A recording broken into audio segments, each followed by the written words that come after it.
Hello one, hello all, it's the gothiest ghost of them all, Caspa in the flesh, and it's time for a review of Spiritual Cramp, self-titled. Spiritual Cramp is a Los Angeles punk band, and this is their debut album, and I've been hearing banger after banger from these guys for about a few months now, really anticipating the debut album, and now I finally have it. And one thing that was automatic standout for me, it wasn't just the grooves, it wasn't just the instrumentation, but the vocals. Michael Bingham's vocals, and how expressive they are, how eccentric they are, how shouty they are. Kind of reminds me of Mark Mothersbaugh from Devo and David Byrne from Talking Heads together as one, who I am a huge fan of.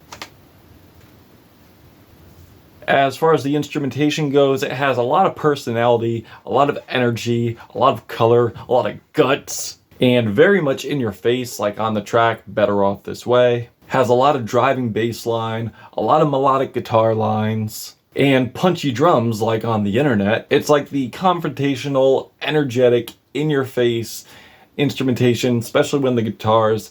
It reminds me of the Hives in a way in their early stuff, and even maybe a little bit of their more recent stuff as well. And the hook. Instantly catchy, just like that, as soon as it hits your eardrums. Body after body, that's the way it goes. I think it's better off this way.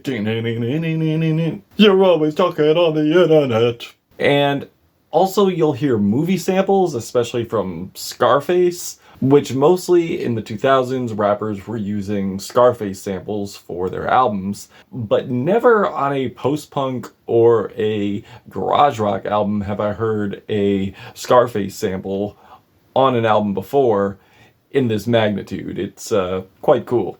Okay, you like that? And I love the pumping bass and drums, the feedback arpeggios, and pretty much about growing aggravated with online banter and pretty much calling out people who are just on the internet, just blabbing away and never really touching grass. And I'm sure we definitely know our handful or more of people like this. And I love the falsetto harmonies on the hook. Ooh, ooh, ooh, ooh. And I love the pumping piano line that's on here, just adding more color to the production. It kind of reminds me of Queens of the Stone Age in a way on their Songs for the Deaf album. There's also the very touching and uplifting Herbie on Holiday, with these bright watery guitar melodies and snappy drums, as Michael shares an absolute endearing ode to this person who he owes absolute gratitude to, of someone who in his eyes has immense significance and basically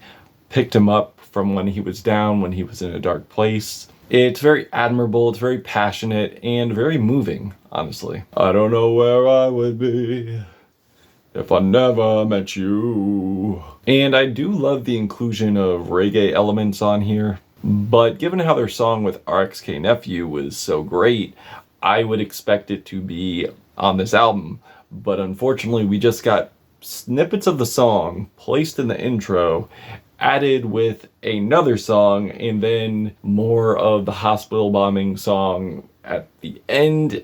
It just seems like you have this disjointed version of this song, not to mention the watermarks that are placed on here, and I don't know, it just seems so out of place and a waste of what could have been a highlight for the album. And there's City on Fire, which has the sharp staccatos that you would find on a Police album or even Clash's London Calling.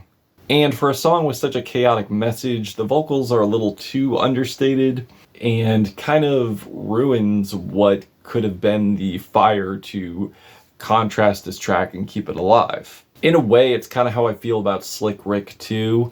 I do think the commentary is pretty cheeky, but I don't think the vocals add much of anything here, and not really much in terms of originality. To me, it just sounds like Iggy Pop on a bland cut. Luckily though, we have Clashing at the Party that has this nice melodic bass line, punchy staccato riffs, catchy hook, and great group whoop vocals. Yes, I said whoop vocals. as he depicts this party goer who goes to these parties and just ransacks their cabinets for drugs. Yeah, pretty problematic, I know, but definitely creates the intensity and the chaos of what this album's going for. And also, I will say, Catch a Hot One with this concept definitely complements the previous track conceptually, with the acknowledgement that he does have a substance abuse problem, that it's causing his life to shorten and problems to arise from lying to his significant other, and also getting into fights, and also being aware that this is detrimental to his well-being. But I love the pumping rhythms here. I love the bright melodic guitar riffs, which kind of remind me of the Strokes in a way and what they were doing on their first album. And there's also Can I Borrow Your Lighter, where the vocals are very amplified here, very visceral in a way, with these chanty hey refrains over these exuberant guitar lines.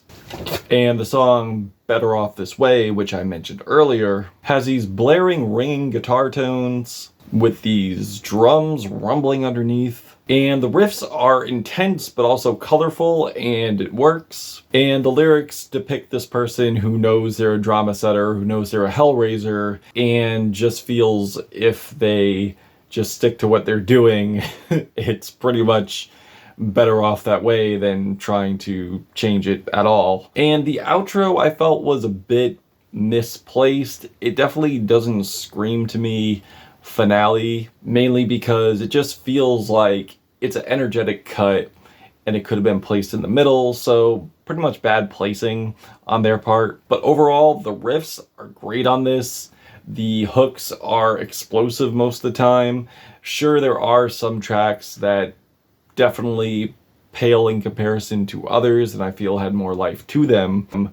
But for the most part, this thing gets my hips moving, it gets me dancing, and I get a kick out of the lyrics, and the instrumentation is very grabbing, very ear-catching, and something I could definitely return to. Yeah. And yeah, the vocals.